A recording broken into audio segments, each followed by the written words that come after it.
Parang hindi na magkakilala itong si LeBron James at D'Angelo Russell. Nag-stare down pa si LeBron, hindi man lang tinulungan. Magandang laban to mga idol. Etong si Ja Morant, grabe naman ng pang-aasar kay Victor Wembanyama kahit nasa bench lang. Pagkakataon ni Victor Wembanyama na makabawi sa Memphis Grizzlies dahil walang Ja Morant. Rematch mga idol. Napaka-wild ng stats na to ni Victor Wembanyama. More career blocks than 90% of NBA players since 1973.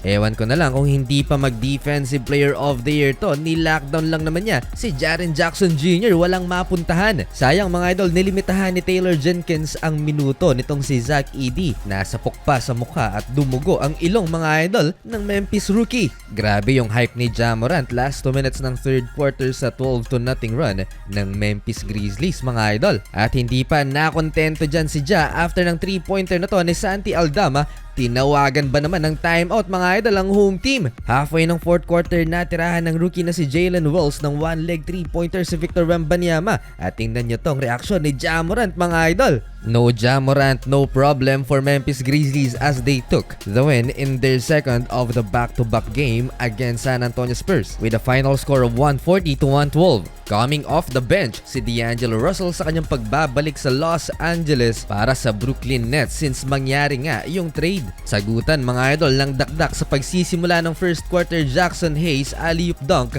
Ben Simmons off the steal naman sa open court. Ito ang matindi ang ginawa ni Rui Hachimura kay Nick Claxton, driving baseline and a poster dunk. Dikit ang laban sa first quarter, walang Anthony Davis for the Los Angeles Lakers. Kailangang magbuhat ni LeBron James. Last 3 minutes na nang ipinasok si D'Angelo Russell to end the first quarter. LeBron James at the buzzer, step back 3-pointer, 24-23, Lakers up 1. Second quarter, D'Angelo Russell first 3-pointer of the game. That's a nasty ball handling skills by D'Lo. Parang galit naman yata sa rim itong si Jackson Hayes mga idol. Magkakasunod pang slam dunk ang binigay sa Los Angeles Lakers. That's a super athletic big man for the purple and gold, and Austin Reeves delivers another slam dunk for LA.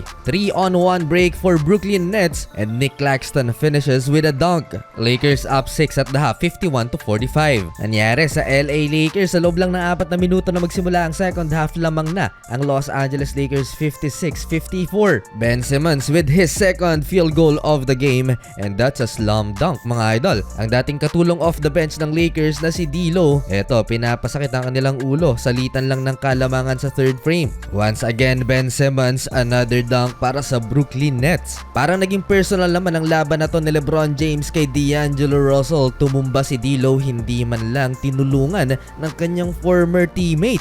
At ang masaklap dyan, nag-stare down pa si LBJ. To end the third quarter, LeBron James spin move kay Ben Simmons at naipasok ang highly contested layup na to. Going into fourth quarter, nagpakawala ng magkakasunod na 3-pointers ang Brooklyn Nets at involved sa lahat ng play na yan si D'Lo. May sequence pa na nagkasagutan sa 3-pointer itong si LeBron at D'Angelo Russell.